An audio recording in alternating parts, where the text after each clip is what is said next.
Here's a bombshell that's shaking up the music industry. One of rock's most fiercely independent artists just made a deal that has everyone talking. Jack White, the enigmatic force behind the White Stripes and a champion of artistic independence, has struck a partnership deal with Sony Music involving a portion of his extensive musical catalog.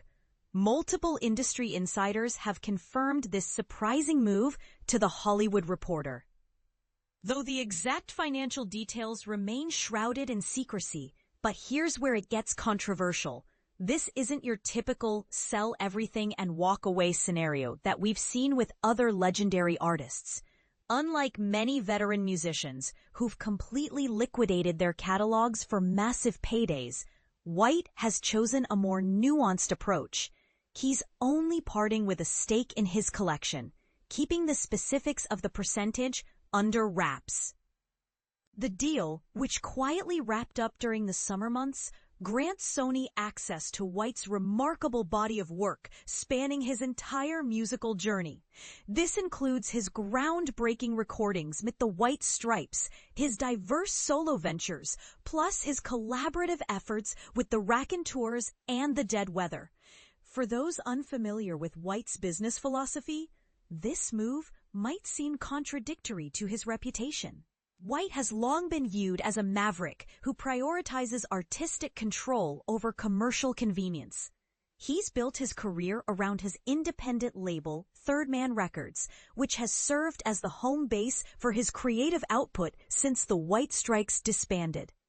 Interestingly, this isn't White's first rodeo with Sony.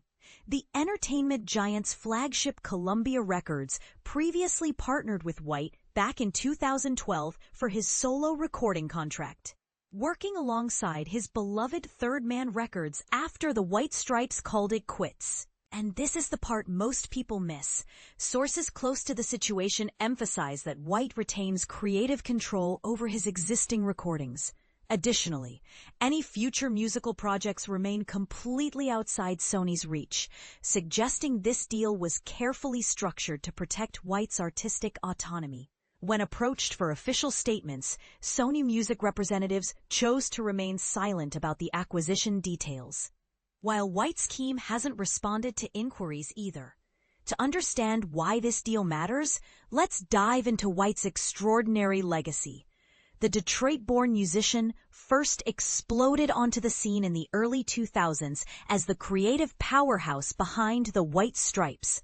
Alongside drummer Meg White, he crafted a revolutionary sound that stripped rock music down to its raw essentials, combining inventive blues rock arrangements with their iconic red, white, and black visual branding.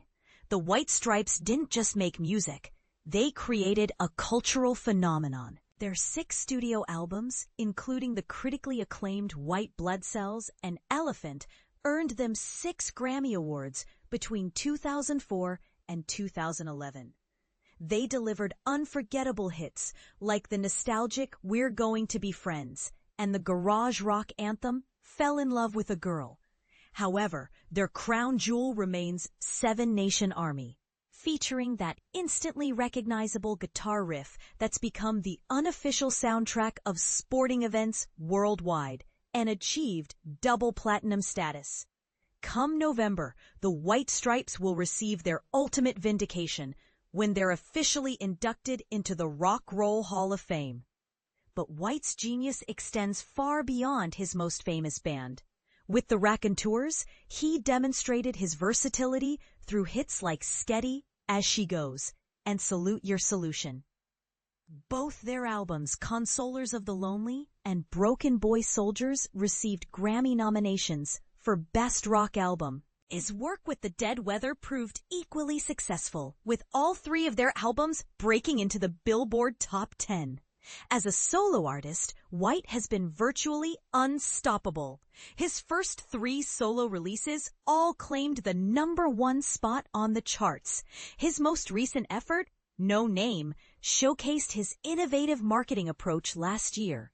He initially distributed the album for free exclusively to customers visiting his Third Man Records locations in Nashville. Detroit, and London before releasing it widely 2 weeks later. The strategy paid off, earning him another Grammy nomination for Best Rock Album. Now here's where things get really interesting and potentially controversial. Sony's appetite for legendary rock catalogs has been absolutely voracious in recent years. The company shelled out approximately $500 million for Bruce Springsteen's complete recording and publishing rights in 2021. The following year, they added Bob Dylan's recorded music catalog to their collection. Earlier this year, they expanded their reach by purchasing the publishing powerhouse Hipgnosis Songs Group. This raises some uncomfortable questions. Is Sony systematically cornering the market on rock history? Are we witnessing the corporate consolidation of artistic legacy? The timing of this announcement adds another layer of intrigue.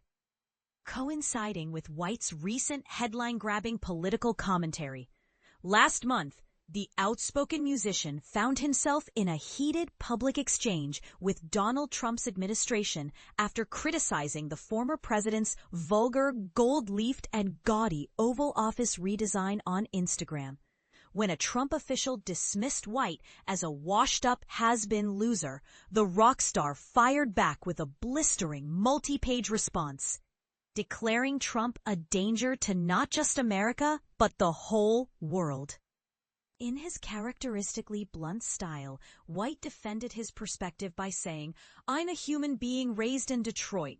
I'm an artist who's owned his own businesses, like his own upholstery shop and recording label since he was 21 years old, who has enough street sense to know when a 3-card Monte dealer is a cheap grifter and a thief."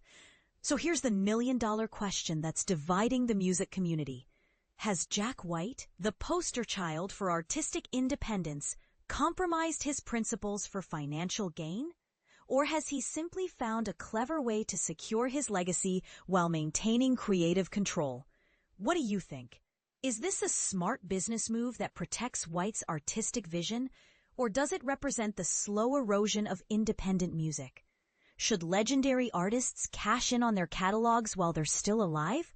Or does this trend threaten the very soul of rock and roll? Drop your thoughts in the comments. This is one debate that's far from over.